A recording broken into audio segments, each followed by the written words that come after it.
Yeah. Good afternoon, everyone. It's a pleasure to introduce Professor Manjari.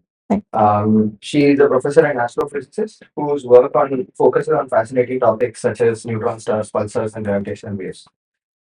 Through her research and teaching, she has contributed significantly to our understanding of the universe and its most extreme objects.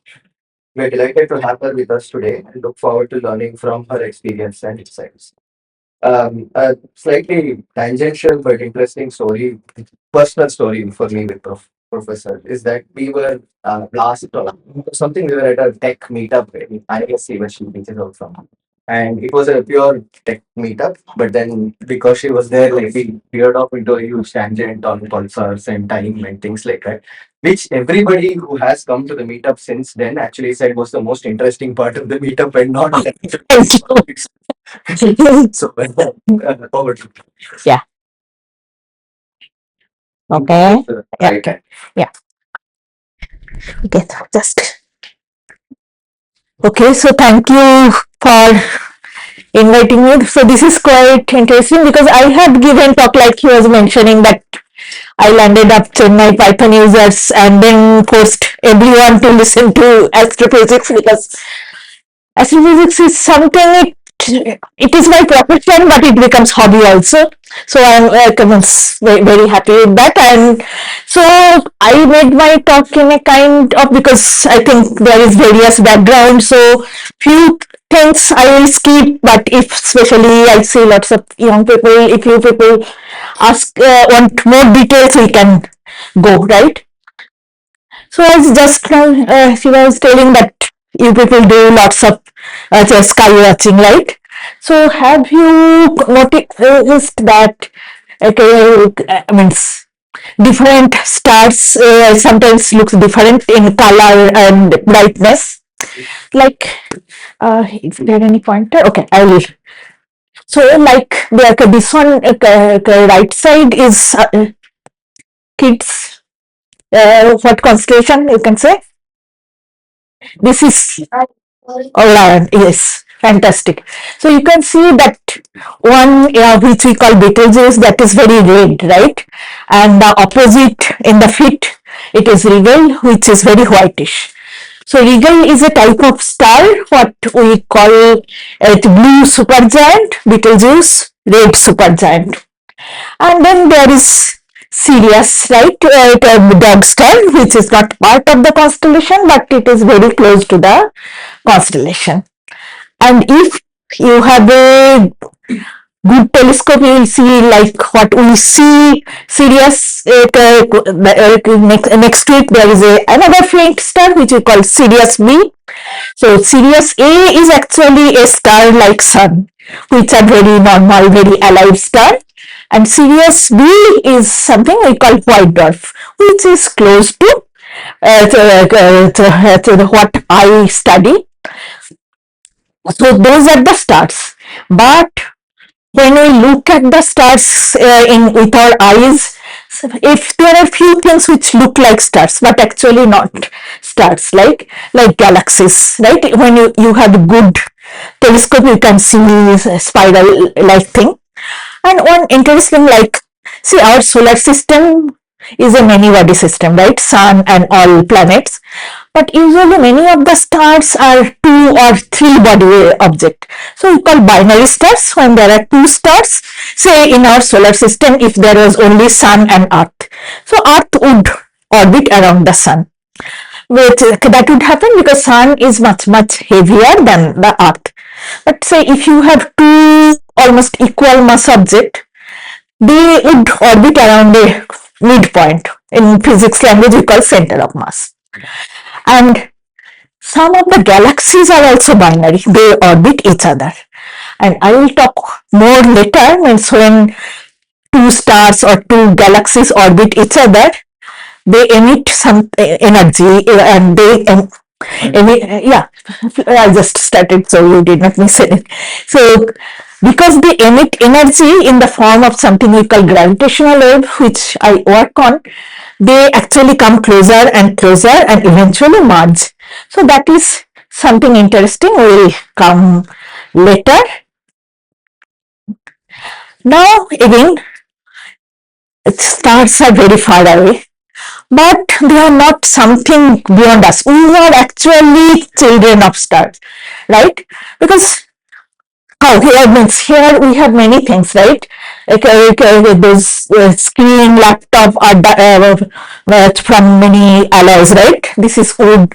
So how all these means those are compound objects, but say elements which we study in our high school, where do those elements come from? So first when the universe started, there was nothing. Then first came hydrogen, then came helium, then you remember periodic table in high school, but we have not seen such colorful periodic table in our high school, right? Because the color code means how those elements are formed. So you can see that the science color is okay. These two colors look the same, but they are actually different. So the sky blue color is Big Bang fusion, only hydrogen and helium. Now you can see many things like yellow one is pretty light stars when they die. Then exploding white dwarf, they give this sky blue color. And look at the orange. That is the what I work on, right? Neutron star. As I said that when two stars are orbiting, they emit gravitational wave, they come closer, and eventually they merge. Right? So first it was bodily for a long time. It was just a theory that some of the elements can form only if two neutron stars collide. But then few years ago, almost 10 years, 10 years ago, when gravitational wave from merger of two neutron stars were detected, that time this theory was proved. And see all these interesting elements like bismuth, polonium, those are orange. They all came from merger of neutron star. Even silver partially and almost all gold. So sometimes I say, okay, all the gold in this planet should be given to neutron star researchers, right? Because we work on gold mines. Okay, next time you wear some gold jewelry, remember from where it came. Okay, now the question is all these different type of stars, like sun-like normal stars, we call main sequence star. White dwarf, neutron star, are they different or same? Actually, they are sometimes related, means like a butterfly is related to a caterpillar. They are different phases. So here you see the life cycle of star. So as I say, sun is very average alive star. When sun would grow very old, it would become something called red giant. It would look very, very red. Then eventually it would become a white dwarf. Now sun is very light star. There are stars much normal main sequence star, but much heavier than sun. When they grow up, they would be red, not giant, super giant, because they are heavy. Then when they die, they would give some explosive event we call supernova explosion, and they would be either neutron star or white dwarf. Means they are heavy star, but among heavy, slightly lighter ones would be neutron star, and very heavy ones would be black hole. So this white dwarf, neutron star, black holes are dead stars, right? But still they exist and we can observe them, so we call them undead. This word undead is not there in English dictionary, right? We astrophysicists use this.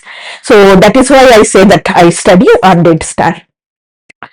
Now what are these things? So this is again little bit of high school physics. So you remember, if we break something, any element, we first get molecule, then we get atom. And we remember atomic structure. In the center, there is neutron and proton in a tiny nucleus and electrons in the orbit.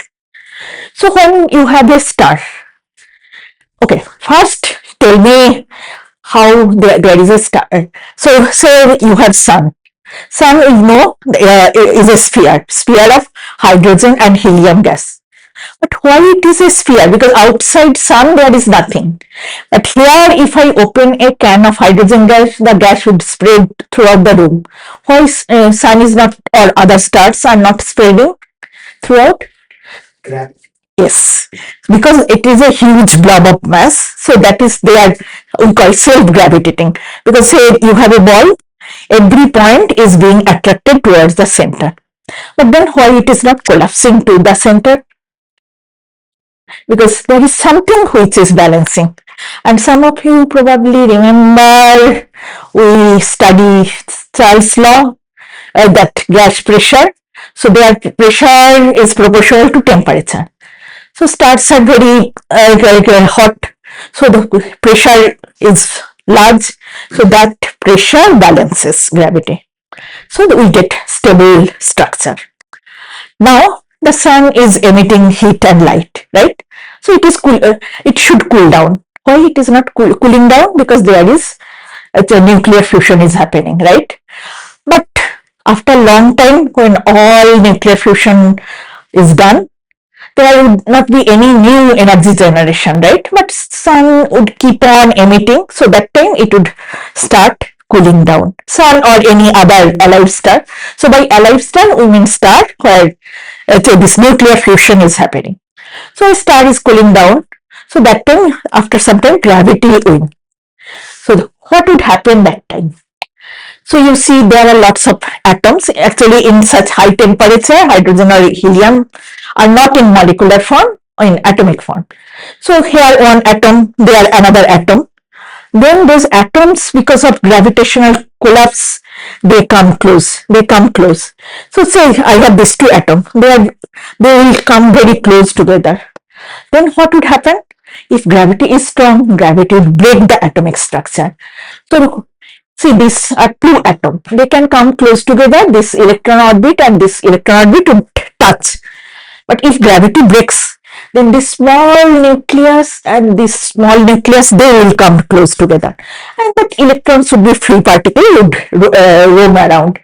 So, and then electrons are some kind of object in quantum mechanics we call fermions. They do not like each other. They give a kind of quantum mechanical pressure. We call degeneracy pressure. So that I will not go into detail. So that electron pressure, the quantum mechanical pressure, in that stage, it would try to balance gravity. And if this pressure balances gravity, then we get white dwarf. Now, if gravity is much higher, means mass was much higher, then this electron pressure cannot balance gravity. What would happen? That time, say this was a white dwarf, and you remember white dwarf would be much denser, right? Because here you see this big four atoms, and here you see small, many more, because mass is the same, right? But you have mass is actually in this figure you can see the large size, less atom, smaller size, more atom. So density is obviously higher. But then if gravity starts to bring them, tries to bring those nuclei close together, then what would happen? We don't study before MSc, but like atomic structure, like electrons have different places, electron orbital, and nucleus also have structure. Inside a nucleus, protons and neutrons cannot be anywhere. Okay, so if two nuclei come very close together, that structure would break, like earlier atom broke. So then you will get free proton, free neutron, free electron. Now earlier here, because Niels Bohr told us that electrons are in orbit, they cannot be attracted by, because they are negative charge and proton positive charge, but because of they were in orbit, they could not be absorbed. Now when you have this, your nuclei broke, you have proton, neutron, electron. That time proton and electron would attract each other and they would become charge neutral neutron. So you have a soup of neutron. And again, neutrons are this crazy object called fermion. They have quantum mechanical pressure. So they, if they try to again in this stage balance gravity. If they can balance gravity, you get a star called a neutron star. So that is the neutron star I work. But if gravity is too strong, that this neutron pressure also cannot balance gravity, eventual collapse called black hole. We don't know what happens to matter, state of matter, we do not know. It is impossible to know because even we cannot get any signal. We can say how things are just around the black hole, but we don't know what is there inside.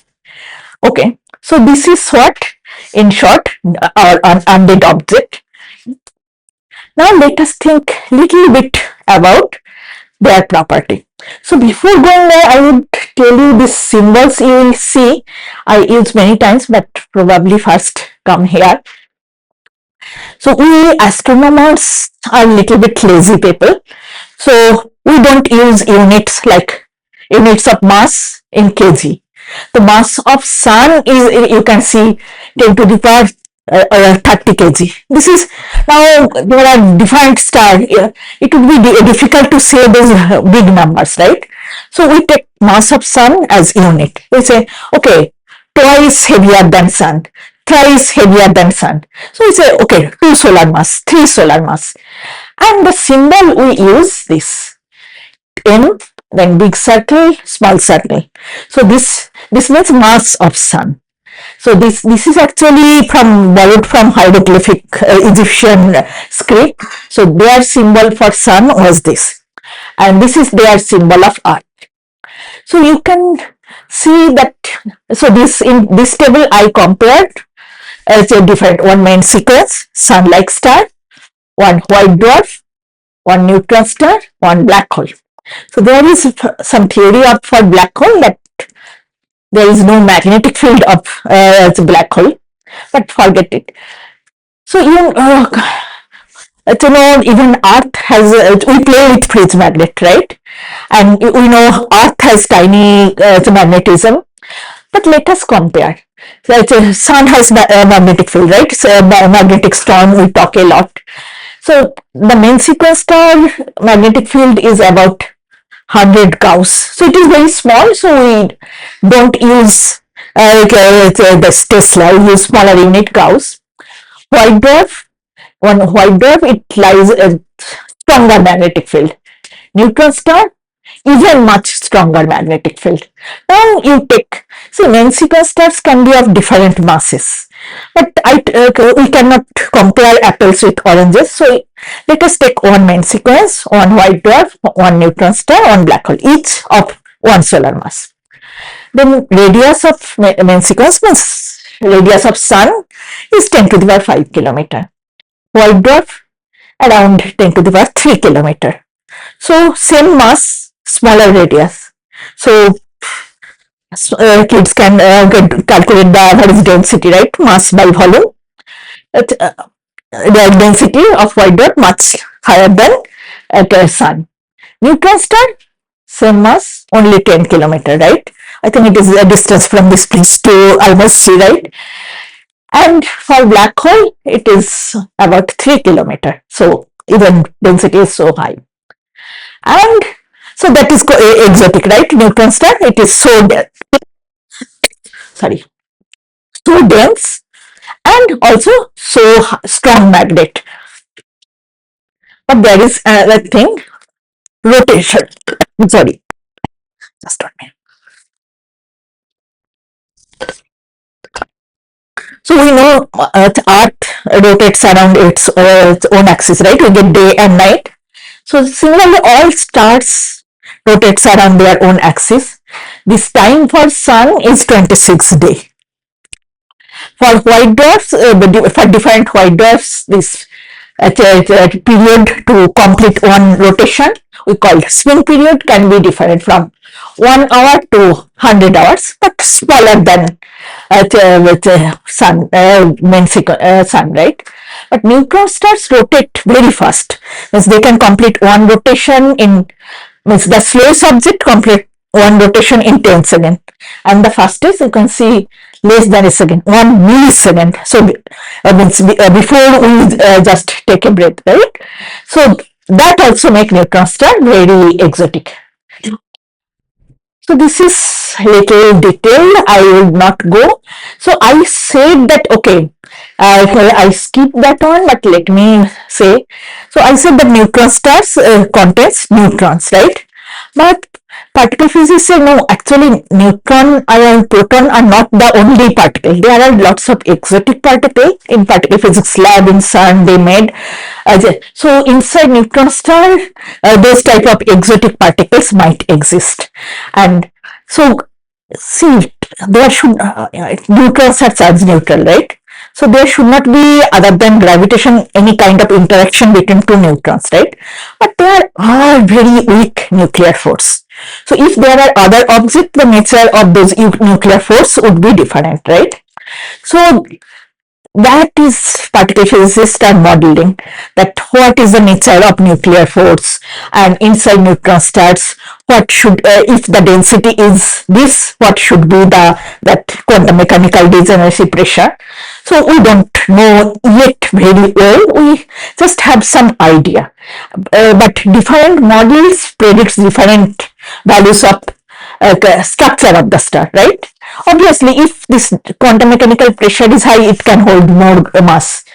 And that is how, using this particle physics, I will not go, using the relation from particle physics, you can predict, okay, if I have a neutron star of this mass, its radius should be that. Say I believe some particular particle physics model. I would say, okay, if I have a 2 solar mass neutron star, its radius will be 10 kilometer. If I have 1 solar mass neutron stars, its radius will be something. Let's say you believe in some other nuclear physics model and we fight. You would say, no, Manjari, you are wrong. 2 solar mass neutron stars, its radius should not be 10 kilometer, it would be 12 kilometer. So now the problem is that we pulsar people can usually measure from other type of observation, we can measure mass of the neutron star. We cannot measure radius. So now there are efforts, but if we cannot measure, we know that we discovered a neutron star of 2 solar mass, but we are fighting what should be its radius, right? But if you can measure the radius, so we can say, okay, I am wrong, or you are wrong, or everyone is wrong, or we need new physics. So that is the cool thing we are trying to do now, is to improve our knowledge of particle physics with the help of astrophysics. Now, how do we see neutron star? Because there is no more nuclear fusion, right? There is no more nucleus even, right? Everything. So first, there is no more heat generation, but once upon a time they are hot object. So that residual object, the residual heat can be observed, and that is mostly in X-ray and optical. And as I was mainly in radio wavelength, so that is what we call pulsar, and that is very interesting. Means in our if you study MSc physics, if you take a magnet, bar magnet, and if you rotate it from north pole and south pole, it will emit very laser pointer like beam. So say you have a neutron star, I said it spins very rapidly, right? So it is a strong magnet. So you can consider inside it there is a bar magnet. So that bar magnet is also rotating. So that means from north pole and south pole, that laser pointer, laser beam, that is actually radio beam, that is also rotating. Now see this, where this is latent success, that is Earth. So I have a neutron star. So the beam falls there on Earth.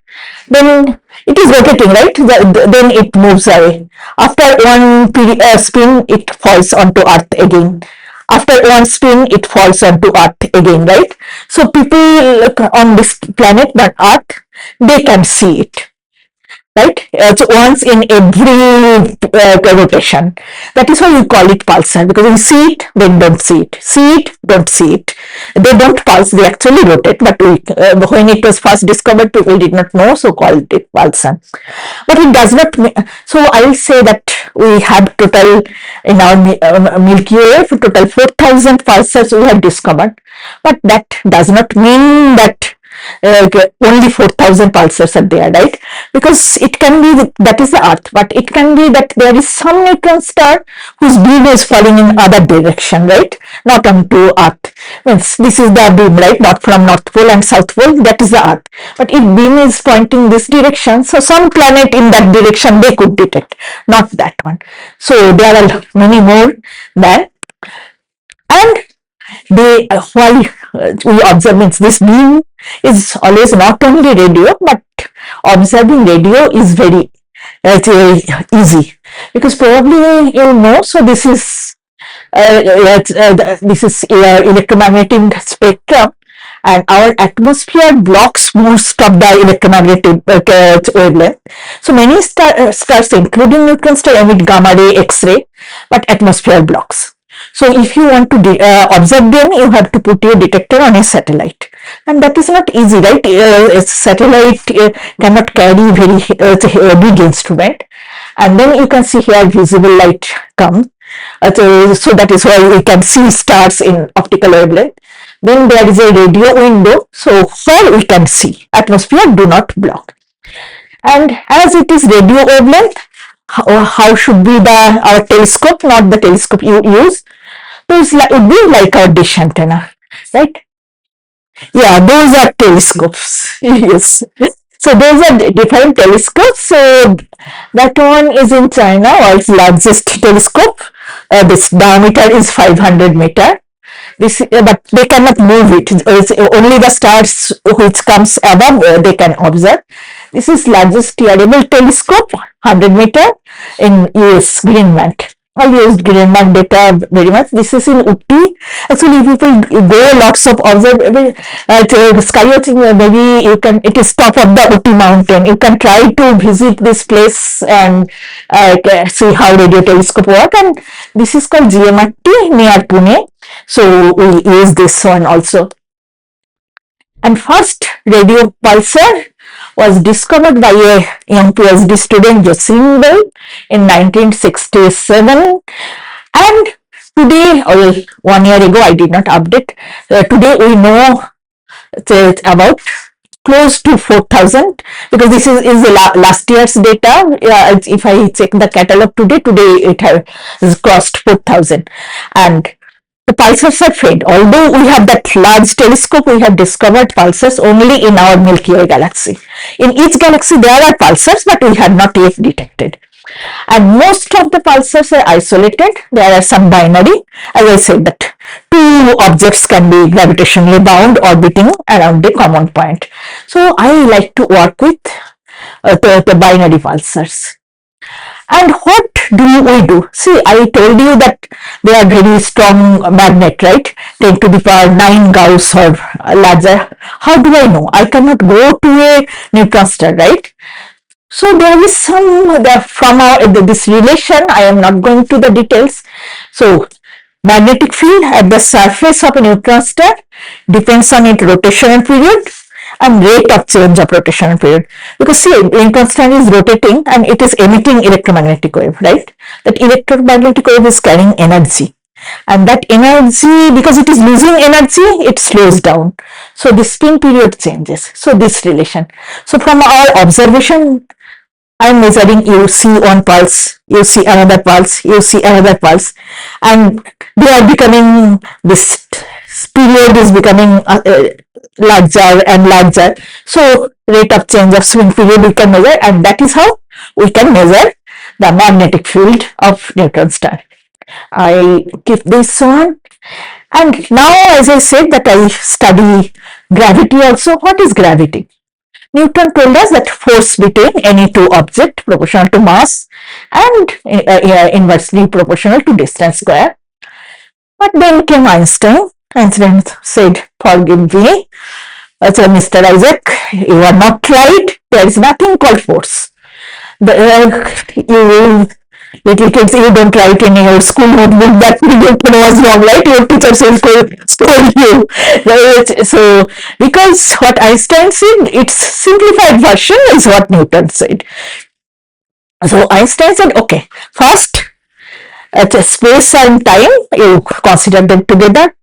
Now, what happens if you put a object, then space-time around it get curved, and another object follows that distorted space-time. So I would like to, actually it can be a very nice if you give an YouTube rubber sheet experiment, you will see very nice experiment. So let us visualize. You have a say rubber cloth, we hold it four people in four corners, very flat horizontal surface, right? In the middle I put on iron ball, so it bends down, right? Now at another distance I put a small table tennis ball, so the table tennis ball would go to the iron ball, right? So if that tablecloth was invisible, we would say that iron ball attracted the tennis ball, table tennis ball. But we know that it went there because this tablecloth was carved, and tablecloth curvature of the tablecloth was caused by that iron ball. This is the similar concept, but not in 2-dimension, 3-dimension.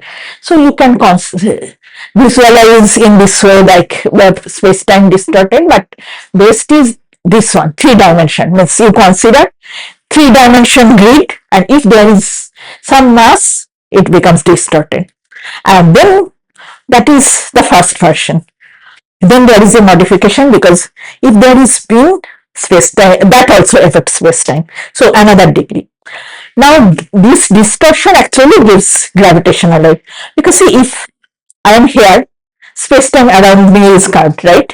Now if I am here, space-time around here is curved, right? This becomes flat. Then I come here, space-time here becomes this distortion. So as if that invisible space-time curvature is moving, right? So that is what we call gravitational wave, which carries energy, and the mathematics, everything looks the same like wave equation. Yes. Yes, we have to visualize a lot. And now there are few things, means when you have a pulsar, or neutron star and pulsar I am using in the same meaning, but neutron stars, even if we don't see, they are neutron star. Pulsars are when we see. So you have a binary pulsar, because there are many effects because of this general relativity, what Einstein say that it is gravity is space-time curvature. Many effects come. The one is that I just said, that gravitational wave, right? And like electromagnetic wave carries energy, gravitational wave also carries energy. So you have two, say one neutron star, one white dwarf. Okay, they are orbiting a central point, but as it is emitting gravitational wave, okay, those two objects coming together. So this orbit becoming like this, becoming like this, becoming like this, then eventually they merge. And if both are neutron star, as I said, we will get gold. So this, when they see, there is orbital period, right? Means how long it takes. So you have a pulsar orbit and another white dwarf orbiting. So say the orbital period is 1 day, usually in that order. So when they are coming closer together, orbital period is becoming smaller and smaller. So there is a rate of change of orbital period. So when first binary pulsar was discovered, and these two guys, Hulse and Taylor, they measured first this change of orbital period, and they got Nobel Prize for that. So that was the first Nobel. Jocelyn Bell also did not get. Jocelyn Bell's thesis advisor got, who discovered pulsar. That was a sad thing, but these people got for this. This was another proof of general relativity, Einstein's theory, right? Another interesting object, see, if only Newton was right, then say you have two orbit, right? So one object, so it is easy to visualize, one more mass, one small mass. So this orbit is like this, right? That is Newton's theory predict. But if because of general relativity this orbit also rotates, so first it was like this, then it would be like this, then it would be like this. So all this we can measure when we observe a neutron star. And when you measure that what is this rate of change of orbital period or this rotation of the orbital period. There are other things which we are not going into details, and all these effects, they are function of mass. So that is how means I say, okay, the precision of this orbit is say 10 degree per year. Then this should be the mass of the pulsar and mass of the component. You have binary, right? On two object. So this depends on two. So you need at minimum two unknown, right? So I measure this rate of precision. I get one equation. Then this change of orbit becoming smaller and smaller, that also depends on mass. So using them, these two, you measure the unknown values, mass of the neutron star and mass of the other object you measure. That is how we can measure the mass, because we cannot go to the stars with our weighing machine, right? That is how we measure mass of the neutron star. And here some measurements means some the lightest neutron star, not here, it is a kind of almost like sun, and the heaviest is double mass than the sun. I'll skip that. And then what about gravitational wave? So there, like electromagnetic wave has different frequency, right? From gamma ray, optical to radio. Gravitational waves also can be of various frequency. And various frequency is being emitted by various objects. Like as I said that two neutron stars orbiting around each other, they emit gravitational wave. And this, probably you have heard a lot about LIGO, laser interferometer. Last 10 years they are detecting lots of this type of thing. But as in the very beginning I said that two galaxies can also orbit around, right? So they also emit gravitational wave. That is actually in different frequency. We are a group, we are trying to detect gravitational wave from galaxies, galaxy merger. And here we are not, because that frequency range is different, we cannot use LIGO.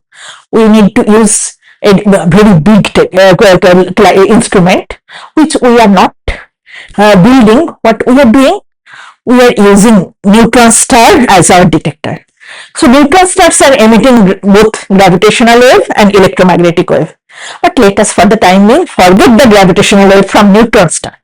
Just we concentrate on the electromagnetic wave from the that radio beam of the neutron star, and we are using the imprint of gravitational wave coming from far away to galaxy orbiting each other to detect that. So that is our experiment called pulsar timing array. Because see, if you observe one star, there might be problem. Means like we have earthquake, stars also have starquake. So it is very difficult to model that if this something in your data is due to gravitational wave or due to starquake. But if you have say 1,000 pulsar you are observing, 1,000 pulsars cannot have starquake, pulsar quake at the same time, right? There is some relation. So say in the sky I have one pulsar here and another pulsar here. So we know the separation in the sky. And we know the relation that if there is some change due to gravitational wave, the relation between that change and this angular separation. So if the theoretical separation matches with our observation, then we say, okay, it is really gravitational wave. So this is the theoretical line, that red line, and this axis is angle between the pulsar. And few years ago we have seen it. Three groups, means those black curves are the theory, and those violin-like plots are our data points. They go through, but not exactly, because there are lots of observational limit. We are trying to improve so that violins would be smaller and smaller and become a point falling on the data. So what are these three groups? I will tell. It's another 10 minutes, so can it? So this is called International Pulsar Timing Array. First, it started in 2004 in Australia. We call it pulsar timing array. So with pulsar, then timing means we are for long time we are observing whether there is a change. And array, as I say, we need a number of pulsars, right? This separation between this. So that is array means a number of pulsars. So we call pulsar timing array. So first in Australia they started pulsar timing array in 2004. Then America, US, Canada, and started together. It's North American continent. They called North American Gravitational Wave Observatory or NanoGrav in 2008. Then Europe started European Pulsar Timing Array. There's various Germany, UK. So you can see these are the name of different telescope like Effelsberg in Germany, Lovell in UK, Nancy in France. This is Westerbork in Netherlands, and this is at Sardinia. So they started, and then actually that time when all this was happening, I was postdoc in US. I was working with nanograph chair also in around 2011. Then I started my job here in 2014. When some of us discussed and we wanted to do this type of experiment in India. So because we have a very good telescope near Pune, I showed GMRT. So we started in 2015. And the quality of this data is something like intrinsically means the more time you observe a set of pulsar, the better is your data quality. So then you will say, okay, we should not be able to compete with them because they started so long ago. But we are thankful because this telescope GMRT is so intelligently made that our data quality is now actually better than American data because it was built, and actually because it was built in around 2005. So because that time India was still, economy was still bad. Well, now what is happening? Okay, we should not talk about that.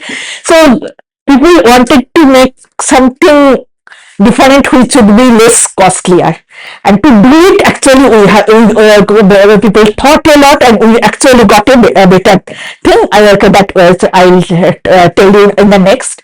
Now recently there are some interesting telescope is coming in South Africa. First they started to call it MPT. Their telescope is called meerkat after this meerkat animal. But now they are doing that. Okay, not only South Africa, they are trying to collaborate with other African countries. So they are calling it African pulsar timing. So this is what is happening. And this is GMRT, as I said, that extremely innovative telescope. So if you remember, I showed you that largest telescope, they are full solid, right?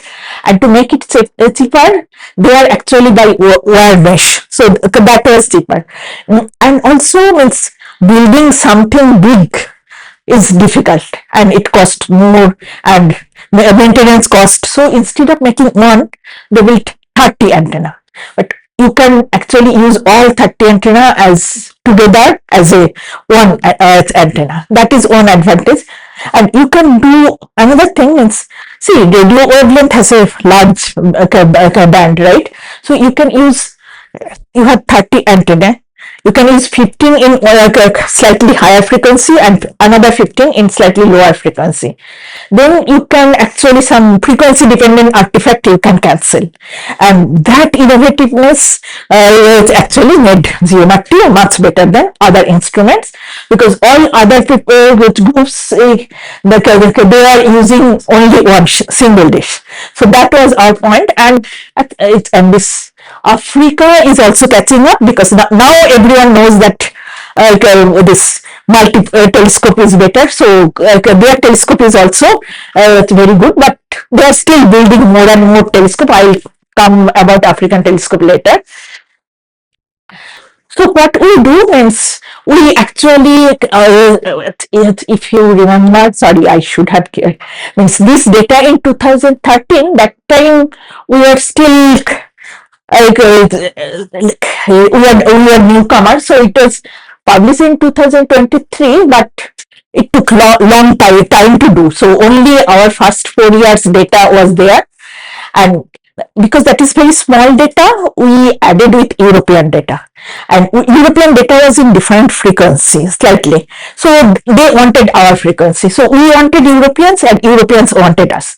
So that is why in 2023 we had joint data, but now we are doing the search for gravitational wave, that hint of this curve in only Indian data. And as I am talking here, young students and postdocs are doing data analysis, and we are hoping that by the end of this year, or maybe in January, February, we can finish this and publish the result. And you will see there are many students in different places. So this is actually our group in 23, that and mostly are the postdocs and young PhD students. And actually what we do, as I said, that it is a big collaboration, means there are people in Pune, people in Bombay. So we usually every day we have lots of Zoom call, and then we work, but we try to do every year for 1 week we meet in one institute. So many times we did it in my institute, IMSC. So for 1 week we don't do any other work, because usually in the you have teaching, other administrative work, faculty meeting. So that 1 week we don't do anything. We all sit together and work together. So this was in 23 February, when we just started to add our data with European data, and we realized that we are seeing that hint of gravitational wave, that violin plot. So after the students, they worked very hard. I was going home after dinner, but they actually worked whole night, whole day, and after 1 week hard work, they are still smiling because they saw the gravitational wave. So okay. And this is actually something, oh my god, I should have changed it. Anyway, this I said 24 because it was supposed to be finished by 24, but now it will be finished by 2030. So as I mentioned, that Africa, yes. So I mentioned that there is an array of telescope in South Africa. So this is the full plan, means this is the initial plan. So few telescopes were done, this and this defined frequency of radio wavelength will be done, and this type of dishes are being made in South Africa now. And now I think there are 10 or some. So it is called SKA, Square Kilometer Array. So 1 kilometer range, there will be full of radio telescope. So it will be a very sensitive telescope.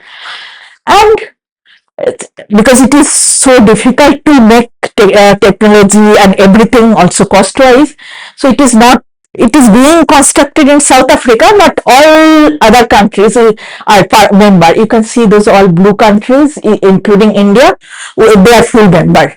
So although that telescope will be in Africa, we have the same right as Africans. So that is a good thing, because in the future we can do all our experiment on pulsar using SK. So maybe all the kids, when people become my age, they will find some exotic result using SK. And again, this is my last slide to inspire kids that there are lots of interesting discoveries in pulsar astrophysics was done by young students, PhD students. First pulsar discovered by Jocelyn Bell, first binary pulsar, Russell Hall, first Mersenne pulsar, Srinivas Kulkarni. He is actually Sudhamurthy's elder brother. And first double pulsar, means I say that pulsar can be in binary, right? In one pulsar and another object. So there are some systems where you have one pulsar and the other is also, that is a neutron star. Other object is also a neutron star. Say 20 such object we have known, but one is moving towards our, and there is some other direction we cannot know. But we have only one such binary where both the objects are moving towards Earth. So that is called double pulsar. So that was also discovered by one student. Then faster pulsar, then there is something called transitional pulsar. Forget that, I did not go through that. Is I have to explain the theory. And then slowest pulsar, that was also by one spin frequency. And sometimes people say that okay, in science fields there are not many girl students in science, but all three with green, you see that there are total 7 points and 3 important discoveries are by women student. So in astronomy it is not the case, since it is very gender balanced field. So that is another good thing. So, and also being astronomers is very fun. You can do lots of, every moment you learn something new, you discover something new, and you go to various places. So here this is in South Africa, top of Table Mountain. We had one meeting discussing square kilometer array. This is in Netherlands, that their PTA site, and this one is in Uti. I'm holding a bag of that Uti's homemade chocolate. That was another extra thing. Okay, so I think I can stop here, and if any question I can. Okay, so if any question you can ask now or later, anytime. Yes, okay, sure. So, on to the basics. Yes, yes. So, neutron star, it's my understanding right that when the strong nuclear force balances gravity, or when strong nuclear force is broken by gravity? No, it is actually nuclear force does not balance gravity. The nuclear force is between two nucleus, but there is that other force, which quantum mechanical force, I say degeneracy pressure. That is because that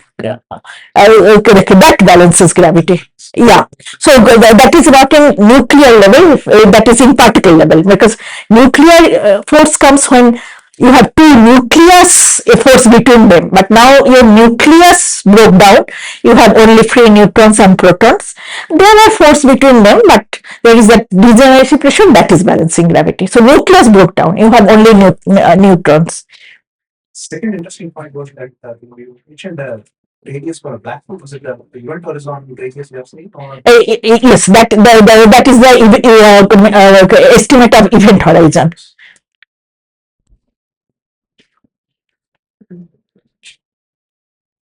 So the quantum degeneracy pressure, and then because of the Pauli execution. Exactly, yes, exactly. Yes, very good. Yes. So I'll show you that plot, that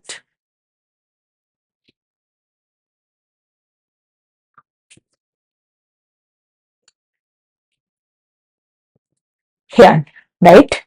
So Pauli exclusion principle, you have two fermions, let's say electrons. So one is one spin, another spin. So only two can come, right? You cannot bring another. So if you want to make it all quantum numbers same, that is not possible. So they will try to, when you bring three fermions very together, you cannot make their all quantum numbers same. So what you are trying, it is opposite, so it is giving that degeneracy pressure. Exactly, this is manifestation of Pauli exclusion principle.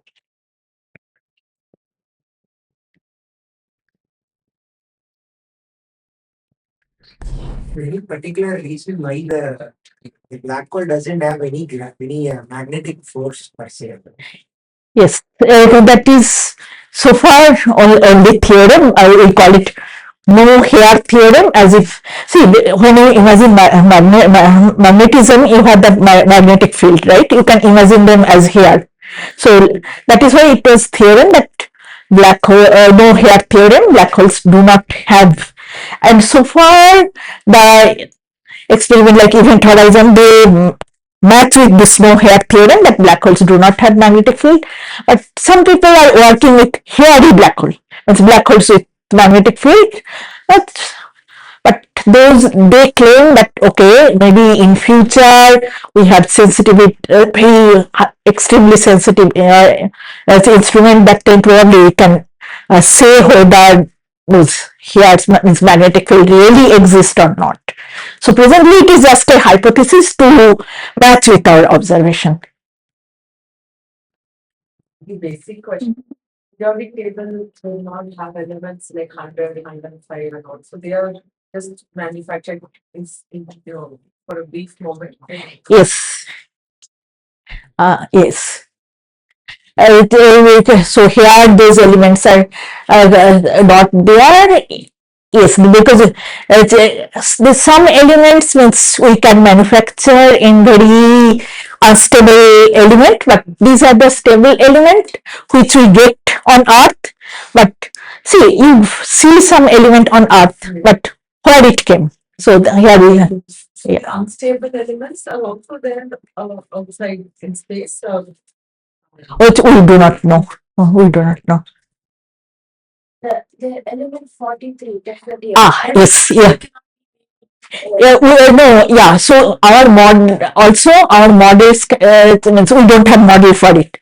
Probably when you do a PhD, you will give us a model, right? Yes. So far we don't know which is creating 43.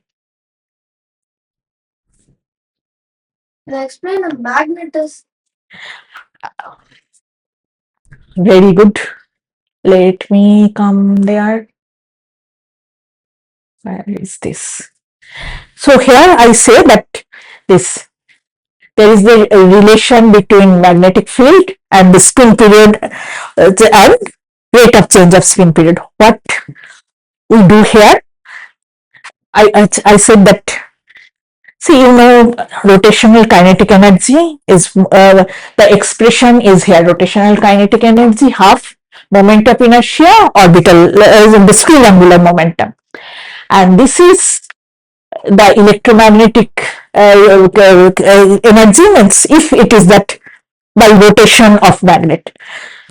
So for magnetars, what happens? Magnetic field is very high, which means we usually say you have that rotational kinetic energy, and then rate of change of rotational kinetic energy, you take the time derivative, you get this.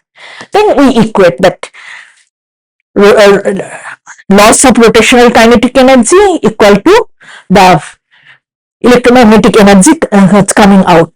For magnetar, we can measure the loss of rotational kinetic energy that is smaller than the electromagnetic energy output. So there is a mismatch and very high magnetic field. So here in this diagram, so say you have that spin period and rate of change of spin period. These two are very important parameter. So let us plot all neutron stars in one axis spin period, another axis spin period derivative, that we call PP dot diagram. So spin period in second, and this is unitless, right? Second per second. So these all small points are neutron star, and they have some constant magnetic field lines, right? So these blue objects, very high magnetic field, those are called magnetar.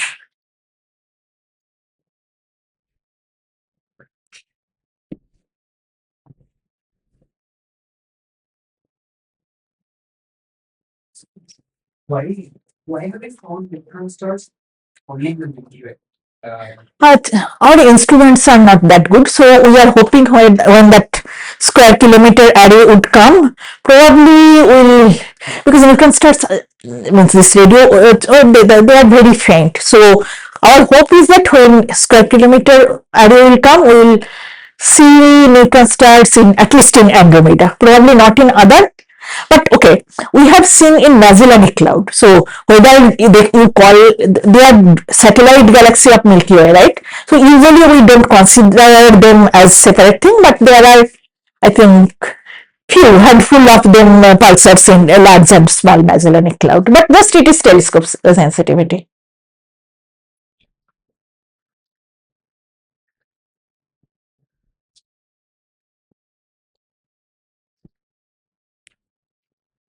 Okay, good. So if you have any question, you can, email me also. The Hawking radiation of the black hole. Yeah, so Hawking radiation is theory for black hole. Black holes have Hawking radiation. Yeah, so do we measure anything from the Hawking radiation? Like, any data is there upon? No, not It yet. will be a theoretical. Yes. Yes, and people say that the Hawking radiation theory says that small black holes have higher radiation rate, so there are less number of small black holes. That is why they say, okay, probably they have all been evaporated due to Hawking radiation. So that is what at best we know at present. Theoretical. Oh no, reasoning is difficult. Thank you.